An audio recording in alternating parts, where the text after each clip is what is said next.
Fandom Blast is about to start. Let the fandoms unite.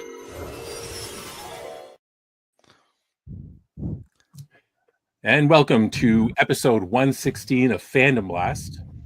Technically, episode 2 of Fandom Blast, where fandoms come to unite. So we don't just talk about Star Wars anymore. We talk about everything that we want to talk about under the sun. I'm on a real kick of fantasy stuff right now. So that'll be something in the future I want to rope Todd into, because Todd is not a fantasy guy. So no, I'm a slow fantasy guy, but yes, there's some stuff I like. But we'll bring him in. So the crew today, we have, of course, everyone knows Trooper Todd. We also have Jeremy. He was here last time. And there's so much hate mail I had to go through. So I just gave up. I just couldn't do it anymore. Anything I can do to make you work harder. I know, it was great. There was some fan mail, but I deleted those too. So, and of course, you did say you're getting more and more into the fantasy genre. We have a newcomer today, Nick. You can tell by his handsome face. Yes, hey, Nick. Thank you. Yes, yeah. I'm showing a lot of emotion. I'm very excited to be here, as you can all tell by my face here. But thank you very much for the invite. I'm excited to get to talk about some exciting things today. And yeah, looking forward to hopefully in the future talking about fantasy stuff as well. I'm a big fantasy guy, so. That's right. Excited. Todd. We'll work on it. Back in the day, and I forgot all about this, that I tried to get Todd into playing Dungeons and Dragons with us.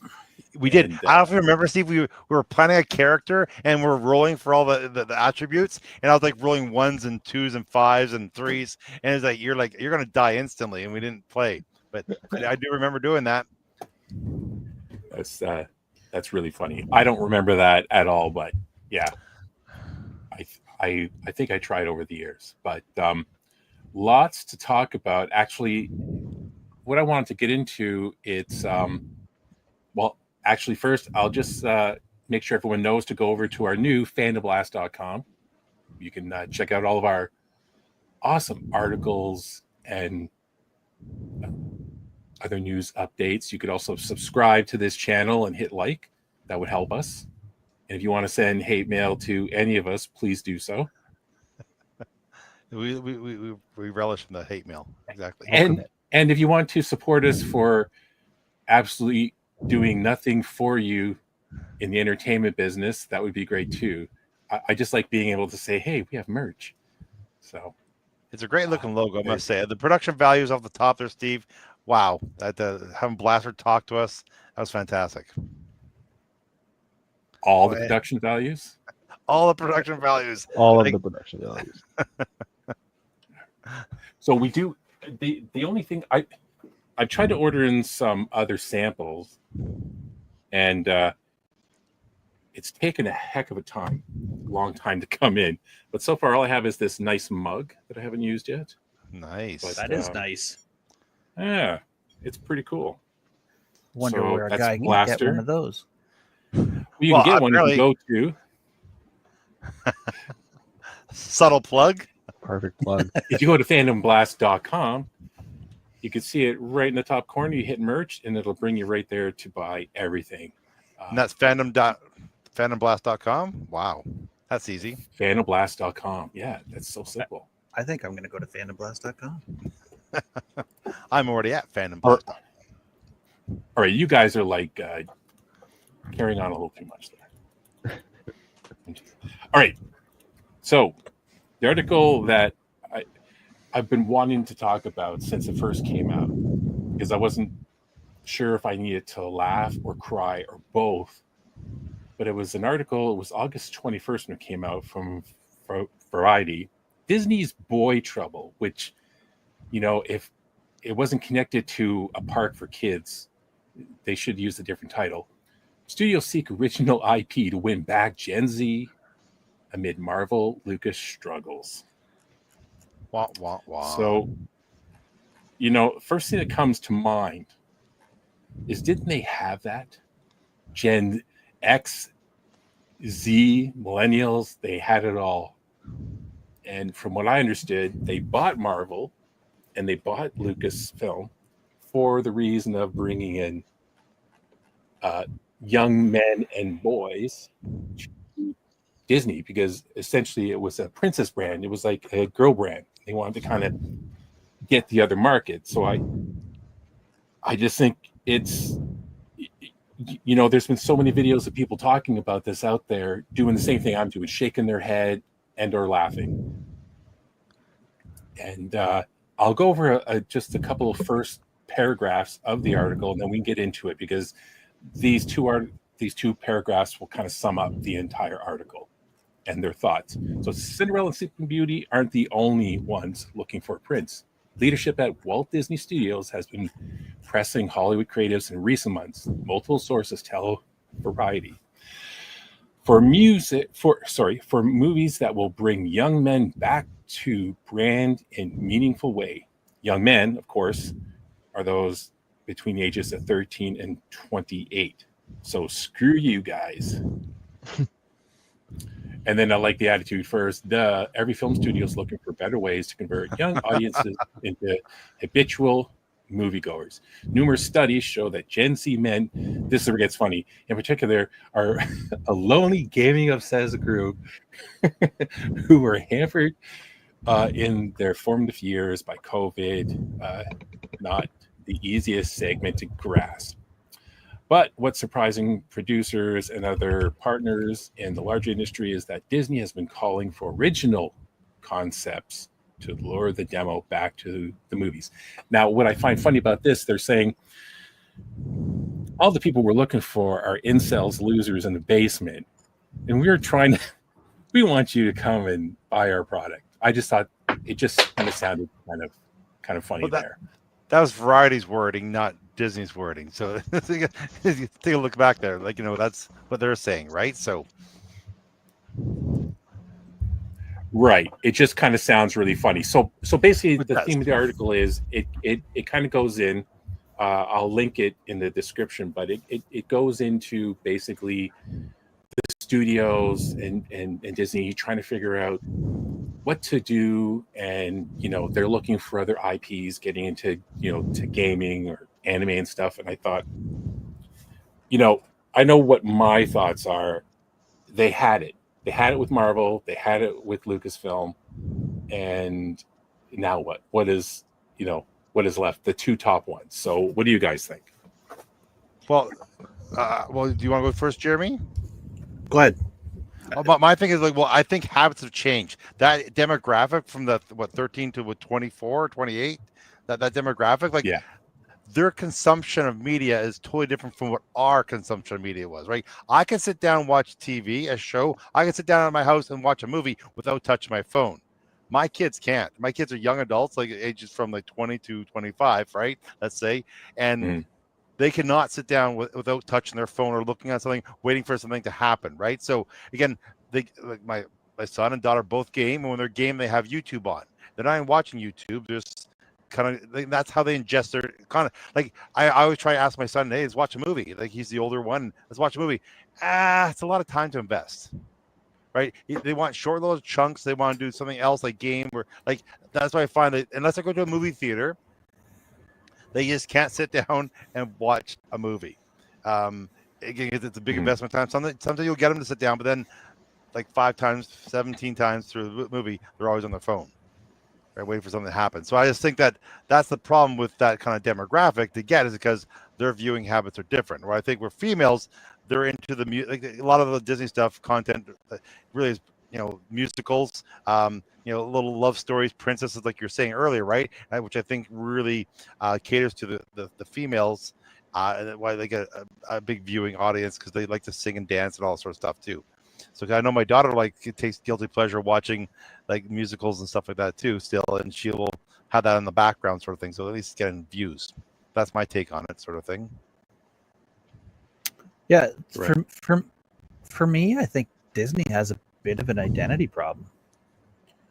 And what it comes down to is I really think they're trying to be everything to everybody. But I think they really need to sit down and go through the process of deciding who Disney is. right? Like you can't go after like I know as a movie studio you're trying to get as many demographics as you can because you're trying to sell as many movies, and that's the game. But can Disney do that and be true to what we've seen from Disney in the past? Okay, so like largely the demographic, what's been like if we look at what's been selling in the action genre, it's the darker stuff, right? Like it's the harder, cutting edge. You look at like the DC stuff that's come out, and I know this isn't from Disney, but anything that's been successful from DC has been, kind of the leaning towards the darker edge of Batman, right? I know maybe the getting away from it a little bit as the new Superman. So, to do these things coming out of Disney, I think they're like, I don't know if they should even be chasing this demographic. Because I don't know if they can do that and stay true to what, not necessarily what Disney thinks Disney is, but what everybody else thinks Disney is. Right? Like they're going to spend billions of dollars trying to break into a new market because people don't believe that Disney is hard, or edgier. So are they better off to go into, do maybe some other lighter stuff? Like I think back in the movies I was watching at that age, and I wasn't necessarily super in depth into the action yet because I wasn't quite. I mean, once I got over 20, of course I was, but you look at the start of that age of when you're going to hook these people in when they're younger, let's say like 14, 15-year-olds. What kind of movies led us there? Like things like Stand By Me, right? Like you look at a movie like Stand By Me, it's not an action movie, but it sure was gripping. Never seen it. You got to go back. It wasn't gripping for me because it didn't check any of my box. Again, I know you're saying it did touch a lot of people. Sorry, didn't mean to jump in the Jeremy, but I think this is more of a business thing than really getting viewers. It's deciding what you're going to be and what you want to be good at, and then going after that. Like, do they want to be everything to men, or do they want to, to young men, or the young male viewer, or do they want to get everybody that's interested? And at this day and age, I mean, you can still get some of those male or female viewers. It's just you want to get everybody that's interested in what Disney does well. So whether it's the Lego movies and those kind of things on the, with like the animated side of things, and then you want to get everything that deals with princesses and all the stories coming out of like kind of the traditional things that we think about with Disney. So you get all the people that are interested in that, and just capture that and be great at that. Be really good at what you're really good at. Nick, what do you think? I definitely am leaning a little bit more towards Jeremy. I think in terms of like, is this maybe just more of like a Disney sort of like business decision? Like, all right, we've been kind of being propped up by the millennial market, let's say, and the millennial demographic for so long. We haven't really had to seriously commit to investing in new IPs and taking serious risk and stuff, though obviously acquiring Star Wars and Marvel and things was a bit of a risk to take. But they were making a bet on that based on their millennial base as well, right? So I think this is a bit of a shift to like in some thoughts from especially an executive standpoint, and I think a large amount financial standpoint to sort of go, we need to start shifting and looking to a younger demographic and make those new lifelong Disney fans, like from those formative years, 15, 16, 17, and into when you're transitioning into adulthood. And then if they can get that sort of their like that base again, then that's going to lead into getting a new generation as well, because then they're going to introduce it to their kids and everything like that. And that's essentially what Disney, I think, is kind of counting on, like continuing that cycle and restarting it. I think as well, there is something to really consider too, that is the demographics they gave for Gen Z are really, really large. Like you said it yourself, Todd, it's 13 to 28 or something like that. Yeah. Like I'm only 31, so I'm only 3 years removed from Gen Z, and I know that my brother, who's only 4 years younger than me, we're very similar in what our tastes sort of are in terms of movies and things like that, especially things that came out.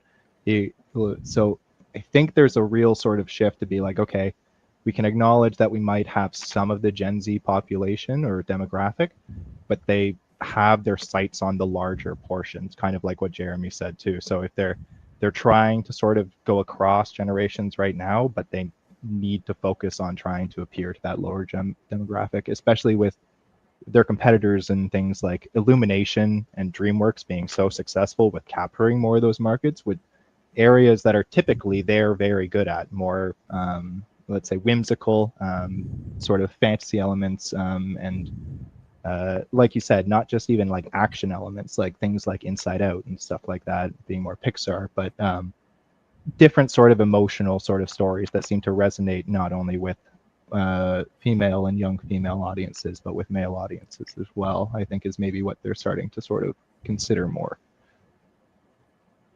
Do you guys think, looking at it in a different way, where it seems like Disney is trying to find that shift, right?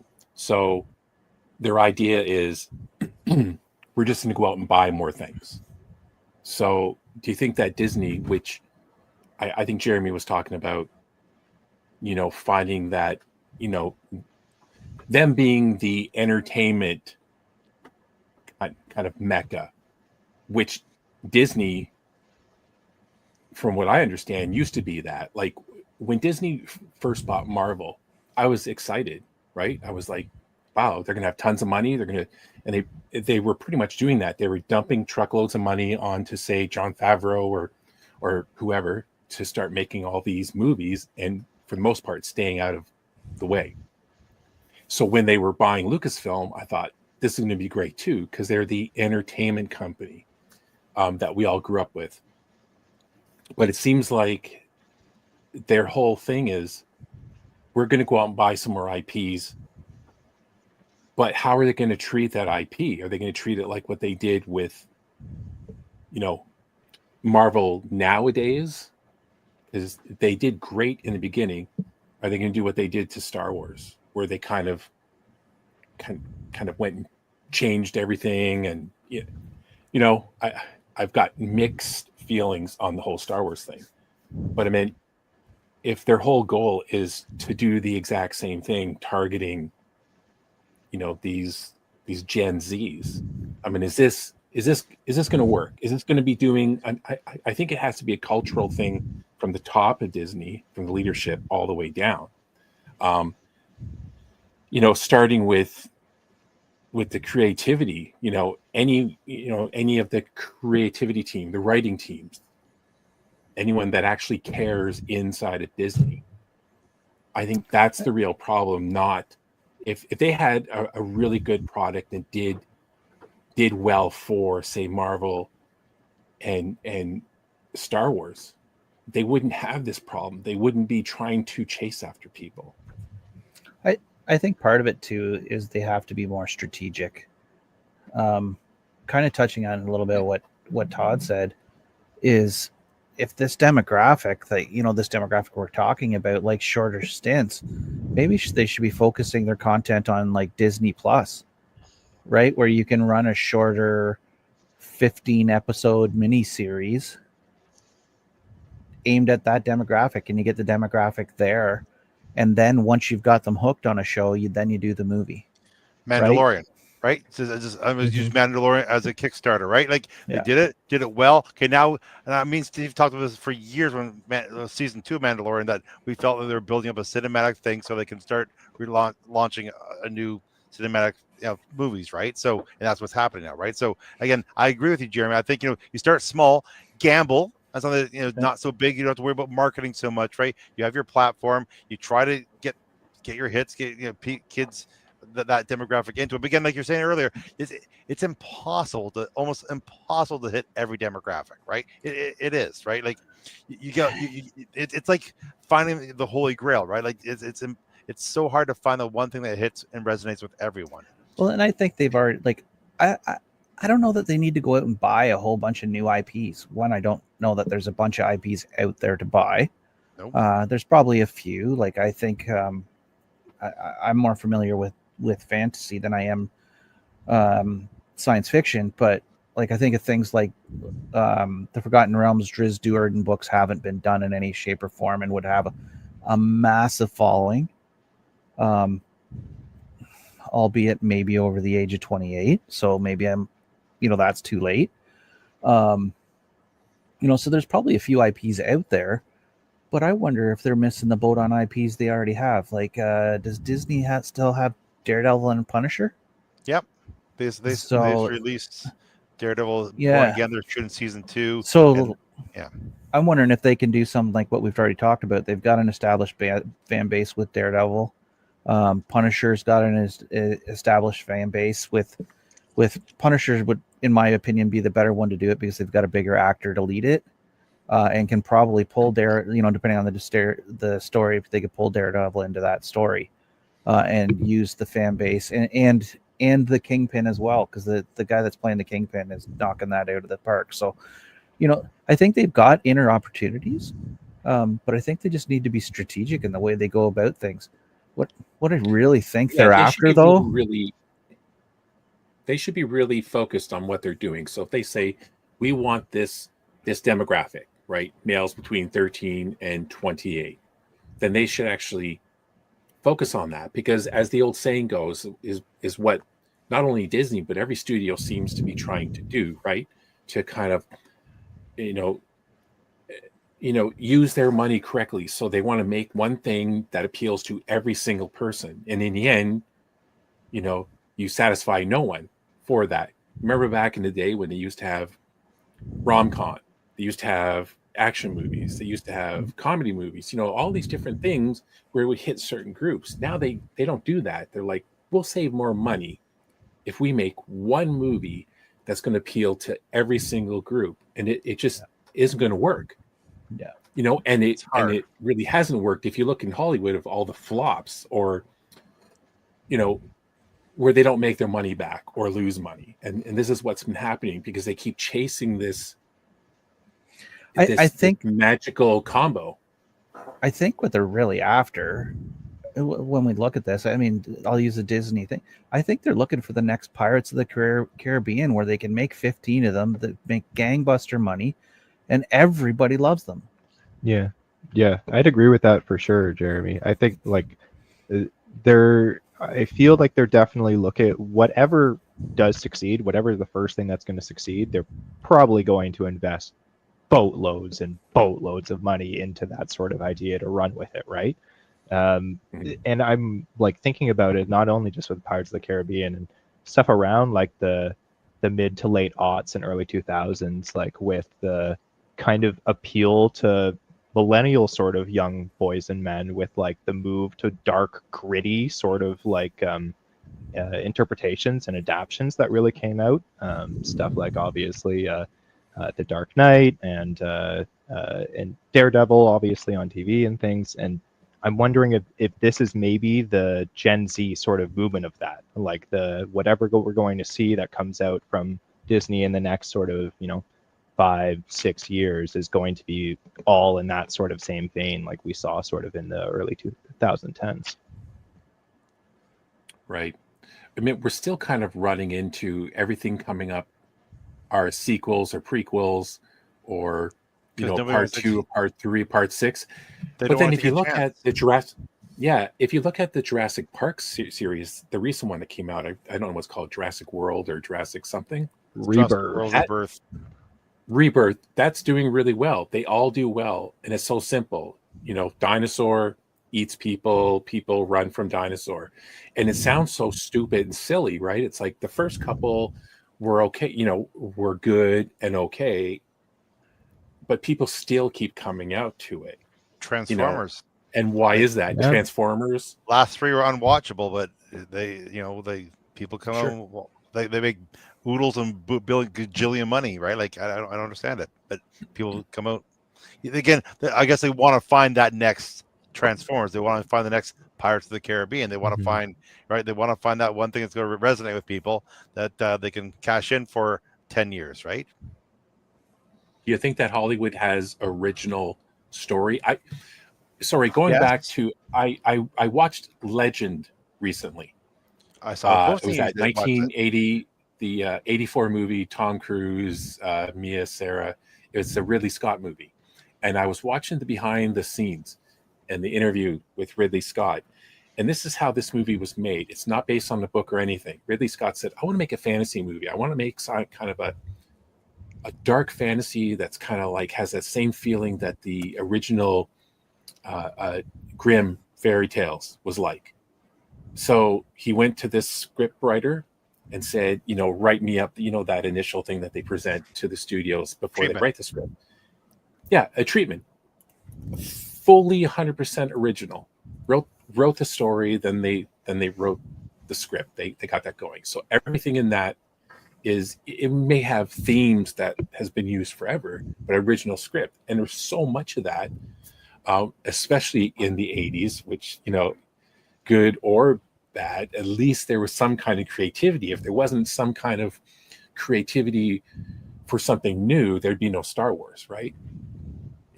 So studios gave this, nobody, George Lucas, a chance, and here we are. But it seems like there's no what do you call that? There's no risk. I think Jeremy was maybe saying that there's no risk, and they're just kind of.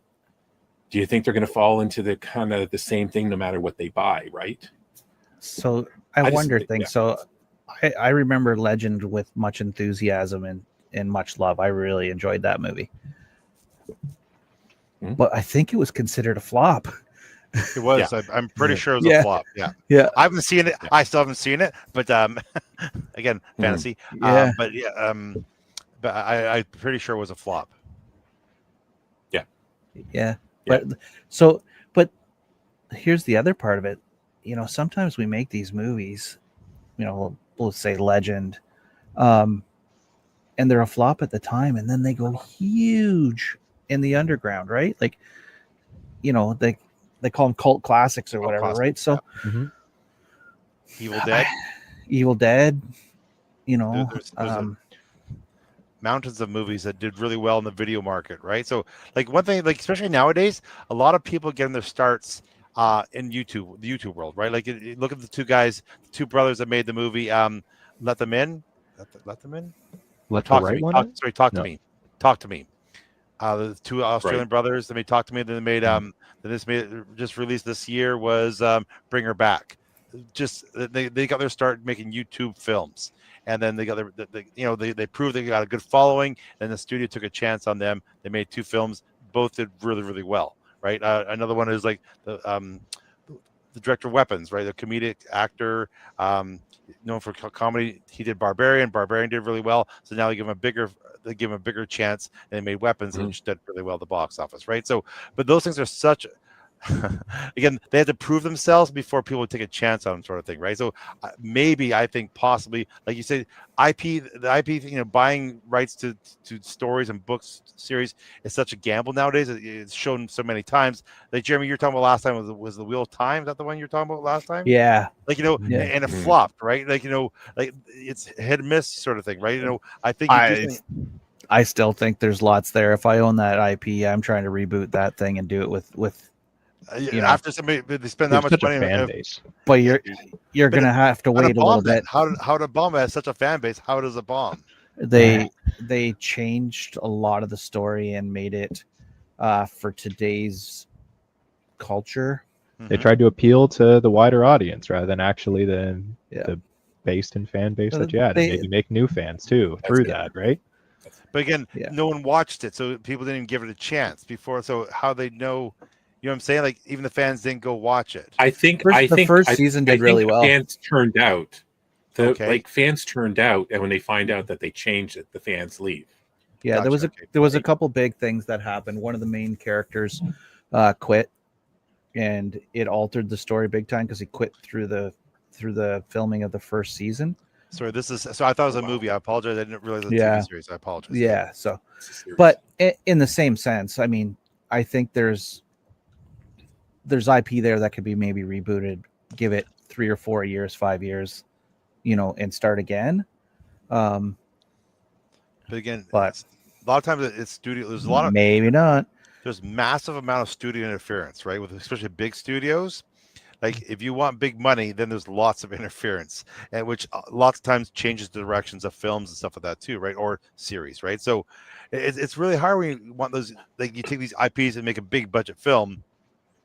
It's hard to pull off and do it well because somebody always says something to change something that's canon. And I don't like that. Let's make them like Spider-Man. Why is it organic webbing in the first series, right? Because and then they had a big debate over why is it, when they brought Andrew Garfield field in, if it's going to be webbing or mechanical webbing, right? Because the producers couldn't decide. Again, they don't know anything about the character, don't care about the character. They just did it because that's what they thought made sense, right? So I wonder some of this too. Like, I wonder if the YouTube or would pick whatever social media platform that you want to think, and if some of these studios would be smart to start investing in there as well, and in the people that are making some of this fandom stuff, right? Because there's no doubt that like I saw some stuff. There's one out there called Nuka Break. I think it's called Nuka Break. It's a Fallout fandom show, and it's really good, right? Like, and I'm not saying like if they had a bigger budget, it could have been even better. But maybe, like you say, you start going to some of these people that got fresh ideas and working with them, and maybe you pull something out that's new. I mean, we talk about Star Wars.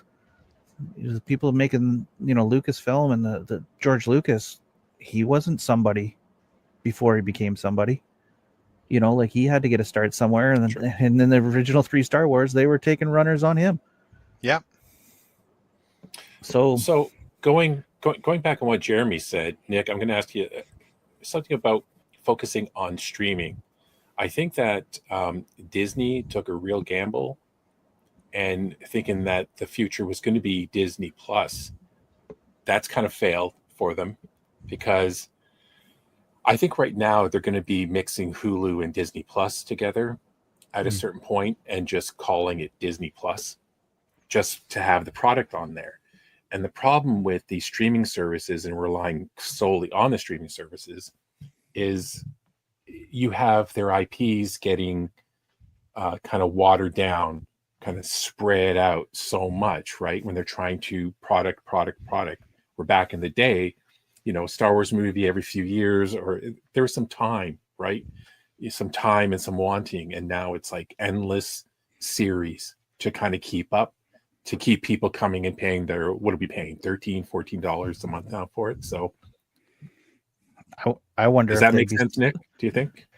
I think definitely they've, like a lot of companies during the sort of streaming wars, they were more concerned with just trying to carve out a piece of market share, and were way less worried about what was going on, what was going to happen later on. All they wanted was to try to get that market share. Now that a bunch of the companies are sort of realizing, like, oh my God, we've burned millions and millions and millions of dollars, like greenlighting shows that were flops and bringing in so many extra people, making really high production original shows and things like that too. There's now, like, I think a lot more scrutiny on sort of what goes on in that way, and we're probably going to start to see more of that, like, result in essentially, I think, a lot worse sort of service that Disney Plus essentially happens. I think it's going to start to taper off a little bit, because I don't think they want to put all of their investments in there going forward as much. I think the one thing, at least for somebody like my age, that, I don't know, maybe Disney execs were thinking with Disney Plus, that's kind of makes it a double whammy, is not only was it like a fail to sort of be as big as a big player in sort of the streaming world, because Netflix, I think, still kind of dominates that in a lot of ways. but it was their opportunity to kind of recreate what they did with the Disney Channel for a lot of people too, and gain so many new fans that way that then continue to go into all their other IPs as they age up as well. And that essential failure, I think, it sort of made it not only like is it sort of ingrown, but they wasted so much money on it. I think that's maybe why they're starting to look more at like, okay, maybe we have to start trying to try new things or potentially like just risk potentially something, because they're seeing the things they put their golden goose, if you will, over the last like decade basically start to really not give the sort of results that they've wanted. The golden goose is looking a little dehydrated. That's a good way to put it. It laid too many eggs. It's run out of gold, so it's now suffering. Yeah, the bouillon goose now. Yeah, exactly. It's true. Yeah.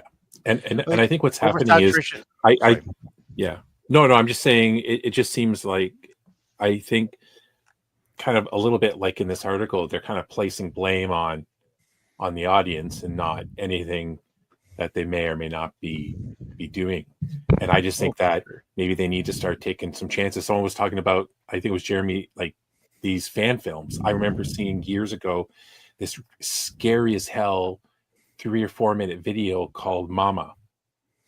Yeah. And it scared the crap out of me. And all of a sudden, a couple years later, it's like an actual Hollywood movie, full-length movie.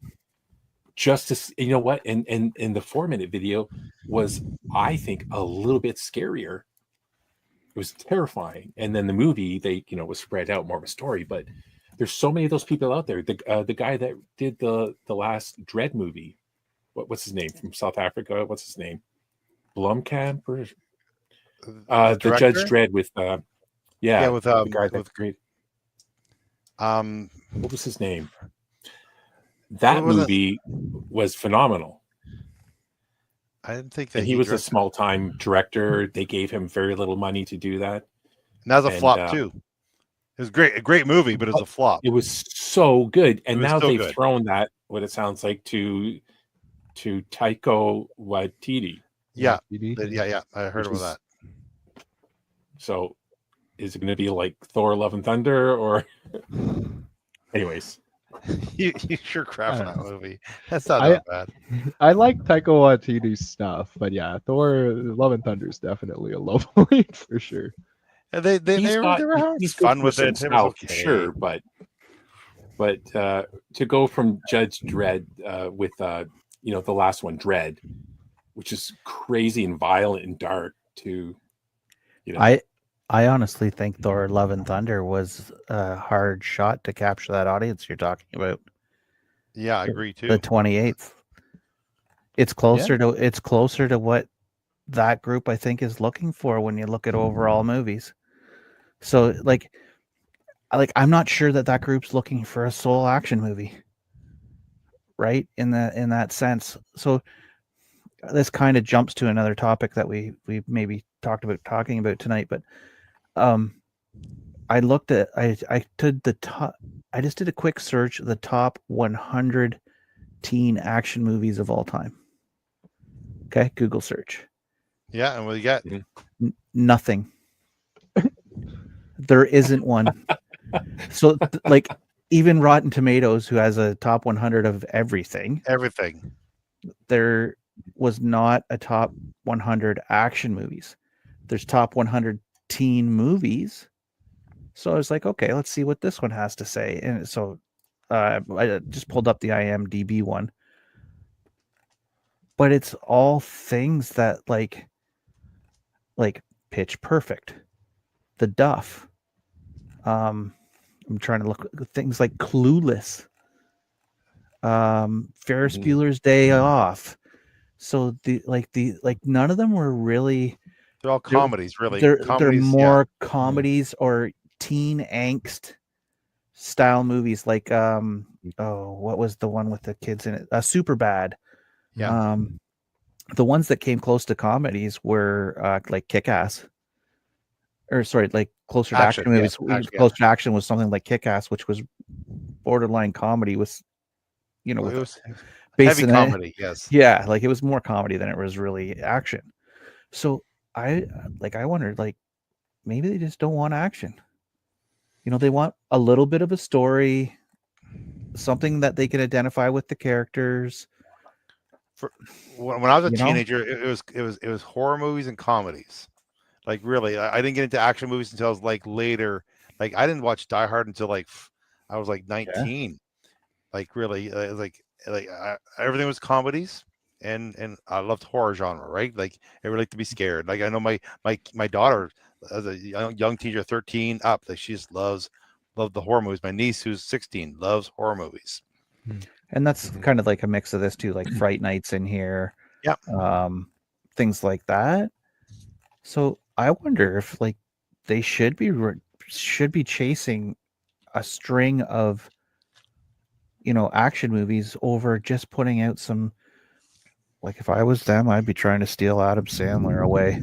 From Netflix, yes. You know, I don't know how many movies he has left on his deal there, but he hit it out of the park with Happy Gilmore 2, and it really is everything we've been talking about tonight. My kids both watched Happy Gilmore 2.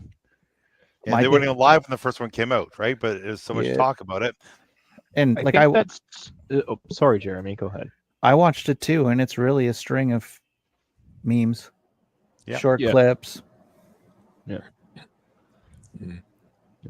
Sorry, what are you saying?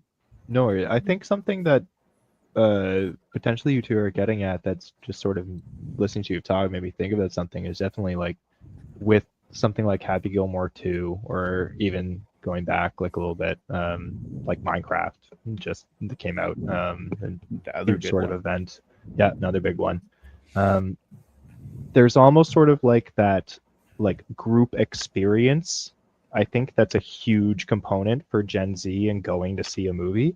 And if there's something in the movie that's like iconic, or like, you know, is going to be referenced everywhere, you see that plastered all over TikTok or whatever that they're scrolling on, looking at all the time, I think that's a huge way to get the Gen Z crowd in. And I think that's like the real sort of question right now is you like, and especially why, like, if you know, you invest a ton into Taika Waititi and you make like a Gen Z movie like Thor: Love and Thunder, and then potentially it doesn't do as well as you hoped, you're like, what exactly did we miss? And potentially I think something like Minecraft, and 2 words, chicken jockey, literally taking over the entirety of the internet, and so many Gen Z just going to the movie and multiple times to sort of create that experience. I think that is honestly what sort of studios, especially Disney, is maybe looking at now, and like, how do we get that? Well, and like in building on what you're saying, Nick, like cameoing like the living bejeepers out of everything from social media on a movie. Yep. Right. So it's all the 15-second clips that generation loves. They get pulled in somehow. It makes sense, right? We're not going to like it too much, right? Like, but again, my kids don't they don't care about Star Wars. Like when they see a Star Destroyer come across the screen, they don't care, right? I care when I see a Star Destroyer. I go, whoa, like, you know, they don't care, right? Like, although my kids just recently, I was impressed. They both want to do a deep dive into Star Wars. I was, yeah. So it's weird. See, that makes a lot of sense, right? That makes a lot of sense. So they're saying they're looking for 13 to 28. I mean, essentially what they're saying is, I mean, it's been looking like that for a while. They're pretty much done with Star Wars. I think they're going to be pushing Star Wars to the side. I know the Ryan Gosling movie is going to be coming out.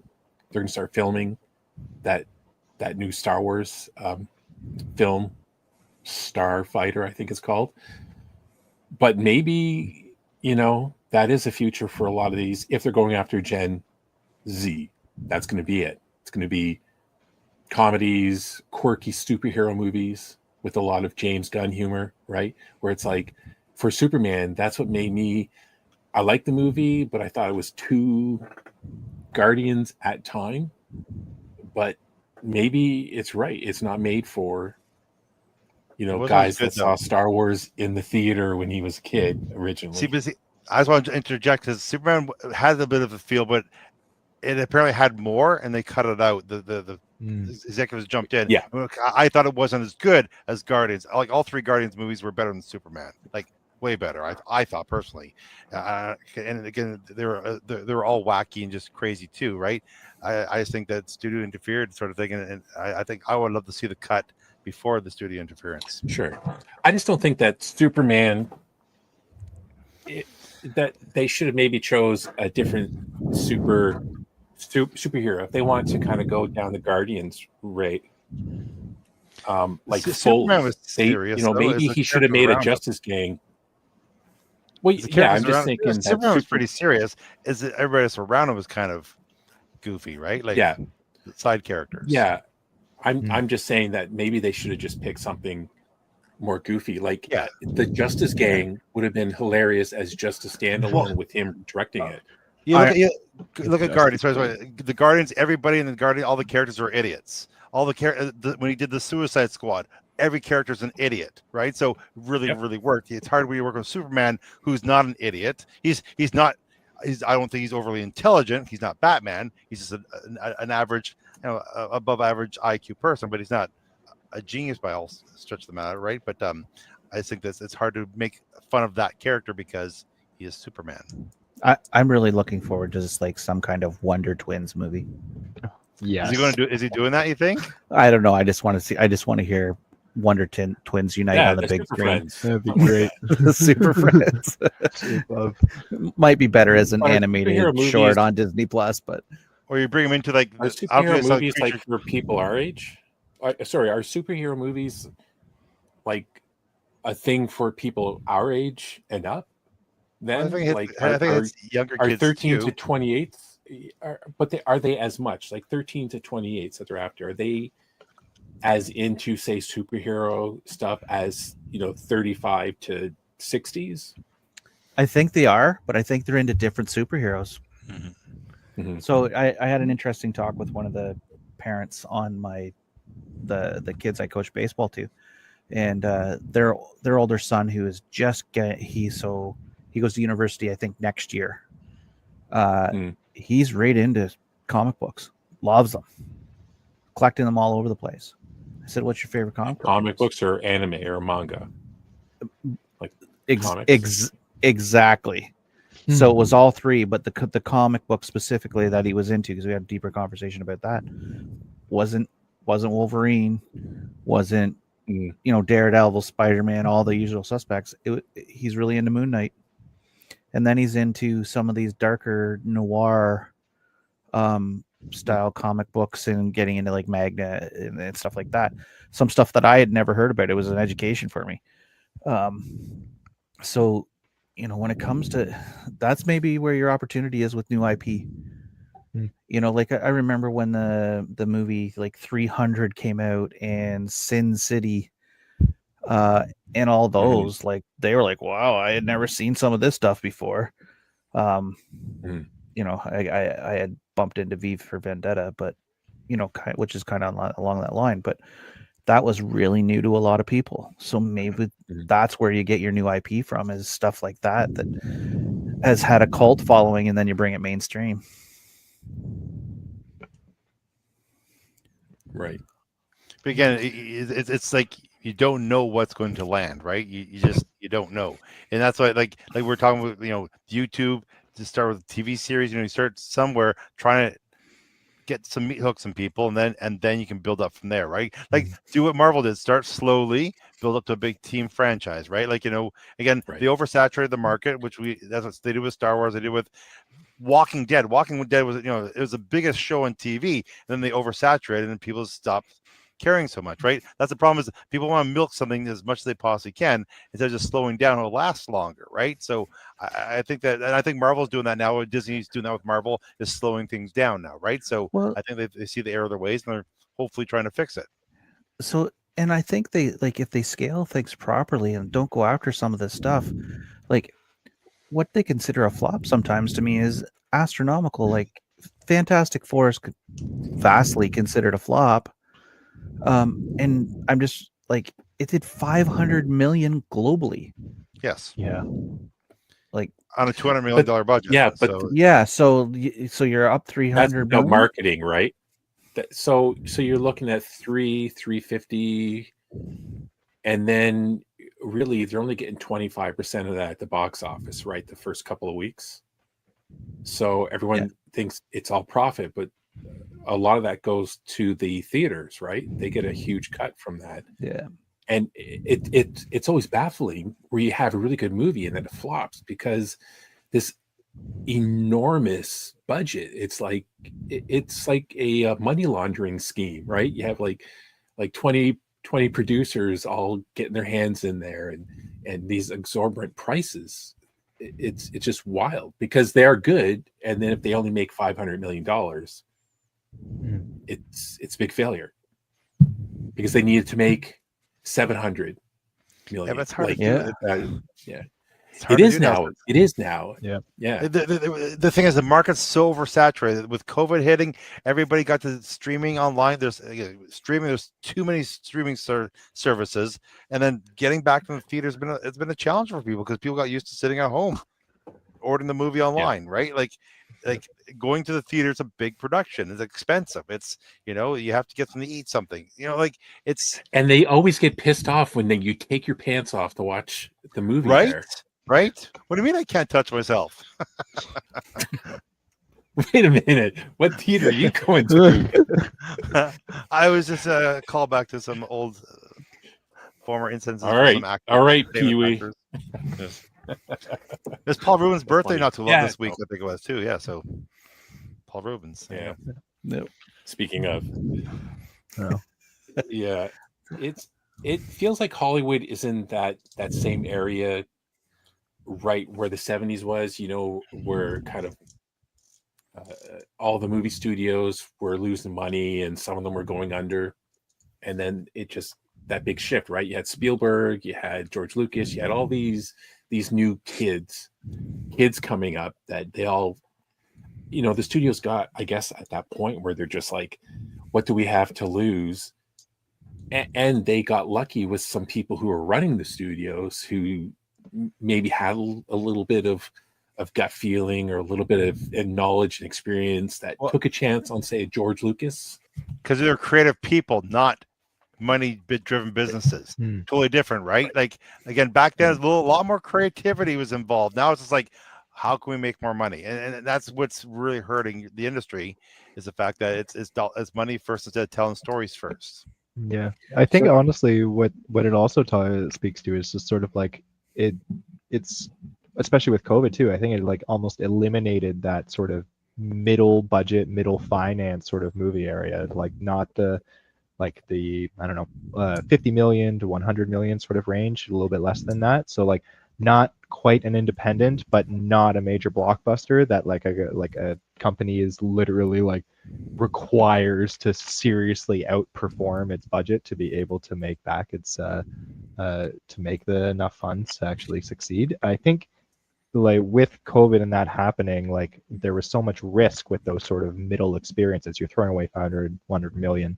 If you just hold on to that for like a couple and invest maybe 500 million to something, you can maybe make back like 700, 800 and so much extra above what you like would have to otherwise. That just going back to sort of the more finance focused sort of businesses, that becomes the less risky strategy. Like one flop can sort of technically be overcome by just another movie coming out, rather than like you're really just sort of having to have maybe 5, 6, 7 movies really outperform or something really capture the market, rather than actually just appealing to enough of a wide enough audience that enough families go and enough sort of 13 to 28-year-olds go, etc., that it just sort of makes it worth it to continue. I don't know. I get excited as we talk about some of these places maybe going under and not being able to perform, whether it's a service or it's one of these big studios, because I think that's when they start taking chances. And this won't be popular, but I really love a good TV show or movie that's just corn. Like I think back, there was one, I think it was when, I don't know if it was Crave or Netflix. It was one of the streaming services during COVID, came out with a show called Z Nation. Oh yes. Oh Yes. yes. Yes. And it was almost a Walking Dead knockoff. And but it was so Such a entertaining. And it was, I mean, there was corn everywhere. It was corny. It was And- wild. Yeah. And it was pretty low budget. Mhm. But I watched, I was waiting for the next episode to come out. Yeah. And I mean, I think there was, I don't know, 4 or 5 seasons. By the last season, it was pretty bad. But Yeah. you know what? Somebody took a chance on that, and I paid my $14 for a year, to watch that. Mhm. Yeah. For $14 I mean, these a are month. things that they really need to look into. Well, again, the new Naked Gun movie that's done pretty well, hasn't it? That's bringing back a lot of corn. They don't make movies like that anymore. Right? That might be Yeah, there's straight some up comedies. fromage. We're going right into the cheese. Well, Yeah. I mean, look at that movie, Godzilla -1. Made it for $10 million. $10 million. And it's phenomenal. It's phenomenal, right? So good. it's the first And Godzilla great story movie, too. right? Great story. Yeah, Yeah. yeah. Story it's first, like and the then it's the Godzilla movie where you actually care about the people, right? Like other Godzilla movies, I just want them to come in and smash stuff, right? It's like, Exactly. the people are talking, shut up. Shut up. Exactly. Shut up. I'm a Godzilla fan. I love Godzilla. And the biggest problem with Godzilla films is the human story. It ruins the It's whole the thing. But humans. this one, they finally made a movie. And Shin Godzilla, I think, is quite good too. And the original Godzilla, where it was people trying to deal with a big, huge tragedy and stuff like that. But yeah, -1 is this amazing, amazing film. But that's what they should be doing then. If they're looking after this Gen Z age group, they're just thinking it's like old farts like us. Sorry, not you, Nick, but are like looking for something other than story. But why do you think these like Korean shows are doing so well out there? Like the games show, I forget what the name of that thing is. Squid Game. Like those Squid Games. Plus, there's other dramas out there that I've watched with my daughters, thinking, well, I'm going to get in some wrench time with my daughters, sit on the couch and watch this. And by the end of it, I'm like, these are great shows. Like this Itaewon, I forget what it's called. Itaewon. It's just kind of this area where a lot of like foreigners and people that speak English hang out over in Korea. Itaewon something. Anyways, and this guy's trying to get a bar or like a restaurant going, and it was a really awesome story. These Korean stories, right? And if Hollywood could just take some time, right now, it just seems like they're going out to try to buy Korean stories or buy this and buy that. But if they could actually spend time on stories and not overspending somehow on all these movies, it's ridiculous. Like they're money laundering these movies. I think my approach is some of these, I might pass on a big budget movie and throw out 4 or 5 low budget movies, because just think about this. What's the lowest budget movie of all time that made the most money? It's probably that you're close, Todd. Blair the Witch. reality show where they're like the Blair Witch. Nick Blair just Witch. hit it. Blair Witch. Halloween is another one. It's on the big list of Yeah.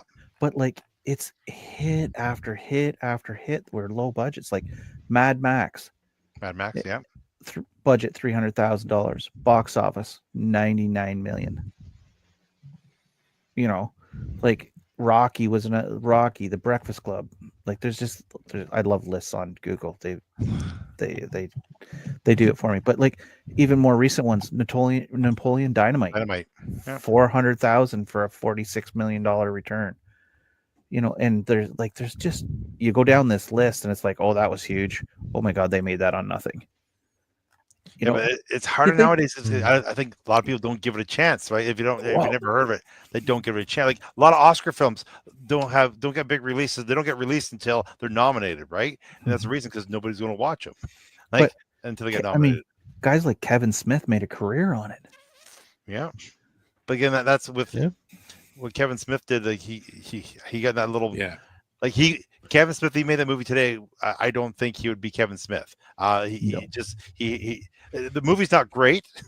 It's not great. It's technically horrible, but it was something so different because there was no YouTube back then, right? So he got in and got some festivals. Again, the characters were quirky and the acting was quirky and it worked. But again, he got lightning in the ball. He came out at the perfect time, and boom, right? And made a big career of it, right? Again, a very talented person. But again, it's so hard now because it's so, like you said, there's so much content online that's so good. There's so many fan films that are so good. Yeah. And yeah, it's just everybody's looking for that chance. Listen to this. In 1982, this has been coming up a lot in my feeds.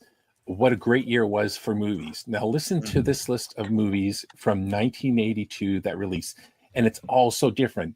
Blade Runner, The Thing, E.T., Fast Times at Ridgemont High, Tron, Conan the Barbarian, Poltergeist, Gandhi, First Blood, 48 Hours, Annie, Sophie's Choice, Dark Crystal, Secret of Nim, Rocky 3, Officer and a Gentleman, The Verdict, Tootsie, Star Trek 2, Creep Show. Like, you see what I mean? Like, there's something there for everybody, though, Steve. Shows to me, that's what I mean. It's something for everyone. Some of them didn't do as well as the others, right? Some of them came out at the same time as you know what I mean? Like, there was it was such weird movies. Some of them were like out there, some of them they were taking chances on, some of them were big budgets, some of them weren't. And that was a crazy year for creativity. I mean, Blade Runner bombed huge massively at the theater. Bombed. Great movie though. But one of my favorites. There's a couple movies you listed off that bombed, that for sure. But yeah, I also think about like what people are doing and during the age groups that we're talking about. Like, we're really talking about the years where people are dating, right? So if you have two movies that maybe, like, you can make a lot of money off of, it's your pick this week we're dating, we're going to go to a movie. This time it's your pick. I'll suffer through the one that you want to go through, right? Like, I think about when my wife made me go see the ABBA movie. Mamma Mia? Mamma Mia. Yeah, I wanted, like, I seriously considered, well, I cried myself to sleep. Let's just say that. But I went with that for her because she wanted to go. But the next time it was my pick, right? And then she went and saw something I want. So the movie theater got my money twice on a movie that I probably wouldn't have seen. Yeah. I remember back when I was in that demographic, you're saying dating to like early marriage before kids. I went to movie theater every week. Every week. Yeah. Me and my wife went to the theater. Yeah. So as kids came along, it was like once a month, and now it's like, whew. Well, now if I can stream a show with my wife, we think we've hit pay dirt. So like, just finding that. Guess what movie I took my wife to on our first date, and she still stayed with me, and I'm married to her now. What year was it? Give us a hint. What year? Oh, it was, God, I forget what year it was. 2000 something. You don't remember we started dating your wife? Come on. It feels like it's got to be something like an Army of Darkness. No, it was by your favorite director, Scorsese. I hate Scorsese. Desperado? No, it was Desperado. Desperado. Oh, Desperado's the first movie I watched with my wife. Nick is laughing. We got married. And she still stayed with me and married me after that. Yeah, and later on, your wife is a saint for so many reasons. We're just gonna have to add that to the list. No, you no. I was Desperado. It's my favorite. Because my she favorite couldn't shot pass in the movie. It was so funny. So, and we had been dating for a while, and I made her watch Conan the Barbarian with me, and we watched that. At the end of it, she turns to me, she goes, "That was stupid. All it was boobs and killing." And you're like, yeah. That's Conan. 1980s. Come on. Yeah. You just described the character. Exactly. Did you write the show?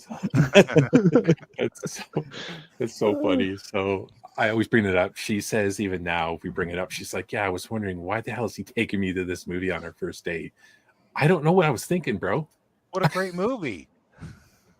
Sure, it would have been great for me and my friends, but you know, not with this girl I just met. So, but I was so my wife hot, to a she stayed midnight with me. So Maybe she was just really into Antonio Banderas. You don't know. You were just trying to appeal to her. Steve that's Buscemi. what I was thinking. Steve Buscemi has, or no, it's not Steve Buscemi. It's actually Buscemi. Tarantino's talk with the Steve Buscemi's, I think, in the shot. But Yes. when Tarantino talks to the bartender, I think it might have been one of the best sequences in all time. When it's Cheech. Cheech Marine. Yes. Yeah. It goes, this beer tastes like piss. That's because I pissed it. It's best line ever. Desperado's my favorite shot and edited film. About like none compares to the Desperado. Nothing compares to Desperado for me. Like we got the shooting, the sequences, the editing, like that scene alone. Even when Steve Buscemi's telling the story, about the Mexican, the biggest Mexicans ever seen, to the bar and he walks to the light. Like everything about that scene is so good. Like it's not my favorite. It's not the script's fine, whatever, but just how it's shot and edited for action, it's he actually created the walk away blowing up, the explosion. Cool guys don't look at explosions. Yeah, he was on Rogan and he said, yeah, it was accidental because the explosive guys had to, there's something that they had to do to make it blow up in a certain way to last on screen. So he had to slow down the walk away because when the flame goes, it just goes up and dissipates right away. So he had to create this whole new thing of walking away really cool with the fire. So there's only one time. There's only one time where I've seen it done better than in Desperado too. Like I know that like that, and it was accidental as well. It was in the dark. I can't show it to you. It's stuck to the wall, but I have a post. I have a picture, a framed picture of that shot you're talking about, Steve. Him walking with the explosion. Autograph signed by Robert Rodriguez. I have a friend in the movie industry, and Robert Rodriguez was in Vancouver, and he knows I'm a big fan. So he got him to sign that picture. So it's the flaming shot of him walking away. It's glorious. So maybe I'll watch that movie again with my wife. The on your anniversary, Steve, I would pull that one out. There you go. Yeah, it'll be a winning combination. The only time I think that was the best, like one of the best time it's ever been done. The only one other time that I like it, I like the cool guys walk away from explosions more, was when Heath Ledger did it in what is it, the Dark Knight. Yeah. And again, it was an accident because he was supposed to click the button. The thing was supposed to explode and it didn't explode in time. So he clicked it a couple more times. And I just thought that like, that was just awesome. Yeah. He also did in from dusk till dawn. Yeah. They had it where they're walking away and actually it was exploding a lot more than they thought it was going to be. And all the debris is raining down on them. That was quite a good one too. As the opening sequence too at the gas station. So good. Another Robert Rodriguez film. So, with going back to the original topic, as an executive for let's just say Disney, if you were an executive for Disney, how would you fix this problem? Good thing I'm not final word on it. What would you do? I think we talked about it earlier. Jeremy, Nick all said stuff like, you find an IP or be creative. I think you start small, try to develop an audience first so that you have a following, and then you take the risk and make it into a film. That's what I think the approach would be. Right. If it was me, it comes down to Disney just got a new CEO, didn't they? They just fired one and they got another new head of the company. Am I right in that? No, I don't think they did. No, I think Kennedy is retiring, sort of. Oh, retiring. Okay. That's from Lucasfilm. Oh, it's just from Lucasfilm, from Disney. That's Lucasfilm. So, okay, if I'm the doesn't really change what I'm going to say. Actually, if I'm the CEO of Disney, I'm looking at it strategically. I'm looking at all the market segments, and I'm going after things specific to the segment I'm looking at. And I'm not necessarily trying to make a movie for everybody anymore. Yep. I agree. I'm with Jeremy there too. And I might not make movies for 13 to 28-year-old males at all. I might make Disney streaming for 13 to 28-year-olds. I might jump Like the into Disney Channel. YouTube, you know, like the Disney Channel, and then, but the things I would be doing there would be to support movies later on Yep. when they turn 29 and 30 and they maybe start watching movies a little more. I would be Mhm. giving them things to love, because really, why do we watch Marvel? Why do we watch Star Wars? You love it. When we were little kids, we fell in love with reading a comic book or Mhm. watching the movie, or right, we fell in love with the character. There was somebody we identified with for whatever reason. That's what I would be doing. I'd be looking at all the different segments and giving people what they just love. Plant the seed, right? Plant a seed, watch it grow, and then at the end you feast on what you've grown, right? Like that's in a nutshell what you're saying. And then like give me things that I want to show my boys. Right? Or my daughters, Yeah. or my, you know, like different people have different families. I have 2 boys, so I'm always looking to say, "Oh, I remember watching that movie. I got to watch that with my kids." Right? Like one of my happiest times was watching Monty Python and the Holy Grail with my older son, Me too. right? Because he got it. You know, but I had to wait for him to catch up to where that movie was going to be relevant to him. Mm-hmm. That would It be comes my, down I to would be them looking having at to make strategically. movies again like that. Yeah, they have to start making Yeah. movies for not having to appeal to everyone. They have to just start making movies like they used to. Make a movie for men, make movies that appeal to women, Man, kids, teens, maybe a little bit of everyone, and not worry about everything we make has to make $1 billion or nothing. yeah. I think Yeah. that's kind of been their real problem. It's I think Nick or someone had said, you know, they turned into more finance than they have creativity. So it's a real problem for sure. Agreed. Yeah. I echo both of the 2 other guys, all of you. Just I think they need to start small, kind of like re-look at everything, and maybe start to consider Yeah. like some new ideas and just sort of try things. I think as well, like with how successful like the international market has been, like you said, Steve, with stuff like Korean movies, and like how popular anime has gotten on Netflix and stuff, with things like Demon Slayer and My Hero Academia and everything. There's a lot more obviously relevant markets that they think that they can look to collaborate with in the future as well. So that's definitely where I would start, and then that leads, like Todd and Jeremy said, like breadcrumbs that lead you to the larger feast later on. I think Death Note could be made into a really good thriller. Yeah, I think that'd be great. There's a lot of different IPs, obviously, from internationally that they could definitely look to collaborate or make something good, I think. Yeah. So I think we solved it. That's how you get Gen Z back. Yeah, Hire us, Bob Iger. Yeah, exactly. We're right here. We'll work on the cheap, right? What, $80,000-$90,000? Yeah. Yeah. Sure. Yeah. That's right. So send checks to contact at fandomblast.com. So yeah, I like it. All right, guys. I think that'll end it for tonight. I think we've pretended to know what we were talking about for long enough. And I'm not sure what topic. Geez, I can't think of any movie that I'm looking forward to seeing. If there's anything I want to talk about right now. What That's a movie are you question, guys Steve. going to go see next? Well, Yeah, that's me and my kids were talking about Stranger Things. How we're excited about the newest season of Stranger Things coming out soon, which will be the last one, right? Because Stranger Things is Netflix's huge IP, right? Like that made Netflix really like it was massive. It was the first really big streaming series that did well, right? And then everybody else is trying to follow suit afterwards. So we're excited about that coming out.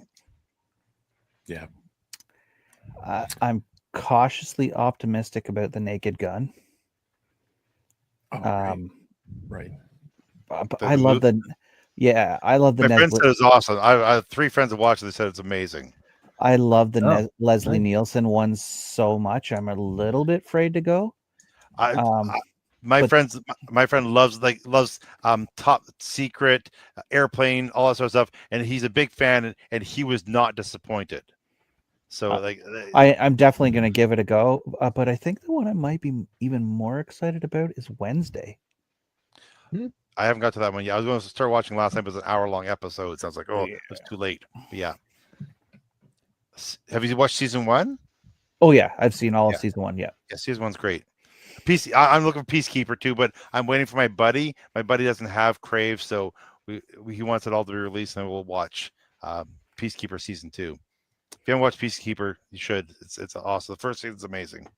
I did start Bobland, and it's been really, really good. Tom Hardy, Tom Hardy's in it. It's on Paramount. Pierce Brosnan. Pierce Brosnan, Yeah. Tom Hardy. I'm a big Tom Hardy fan, so Cool. I'll throw it too. I haven't watched. Oh no, sorry, Steve. Go ahead. Sorry. No. I was go on. I'll throw out a couple movies. I'm actually cautiously optimistically excited about Tron Ares coming out. Oh, personally. Sorry. Yeah. That's it. Yes. I was very excited. I enjoyed Legacy back when I watched it in 2010, so I was kind of very excited to see it announced and see the work on it so far. So I'm excited to see that, though cautiously optimistic, let's say. And I'm interested in actually the Long Walk adaptation. The Long Walk looks great. Yeah, it looks great. I agree with you 100% there, Nick. Yeah, no, it looks really good. I'm actually a big fan of the novel, so yeah, I'm excited for that one coming out. Looks very intense. Yes, it does. Do you know the premise of it, Steve? No, I don't. I've never heard of it. Basically, people, it's all covered on TV. It's some future dystopia type thing, I think, and where I guess they get people and they have to go on this long walk, and you can't stop. If you stop, you get executed. Yeah, it's like a contest. Yeah, it's the last one alive wins, and it's all televised and stuff like that. So it's like kind of like a Hunger. Wow, that's wild. It looks way better than the Hunger Games, but yeah, it looks pretty intense. Yeah. Yes. Tron though. Good thinking. I forgot about Tron Ares. I love the last movie. I Did you? really, really Legacy? It's great. Love's a strong love word. Okay. No, I think it's great. I love the one scene I thought was very cool, symbolic, was in the club. I forget what the club was called. And what's his name? His son, the Clues people come and what's his name? Jeff Bridges shows up. And how he shows up is he comes in and he touches the floor and everything shuts down because Flynn is the god of this world. And as he's coming in and it's symbolic, he's got his arms out as he's walking in, and some of the programs are falling down to their knees and praying as he's walking by, like the loyal ones to the users, which are like the religious ones. I just thought it was very, very cool symbolically. The whole movie. And then when Flynn and his son and that girl are on that ship going to the source so he could get out. Yep. If you notice, Flynn's he's kind of kneeling and he's got a halo around his head. It's just because of the light, but how they did it looks like a halo. Anyways, it's I love that movie.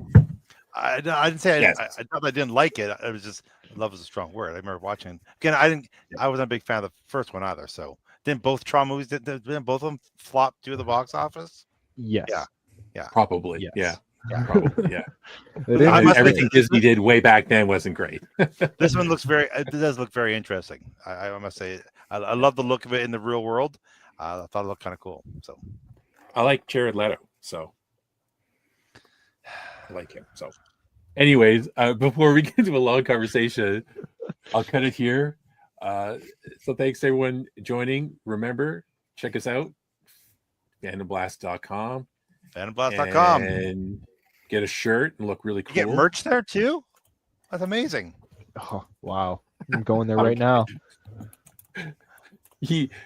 I can hear his keys. He's faking. All right. Thanks everyone. We will see you next time on FandomBlast.com.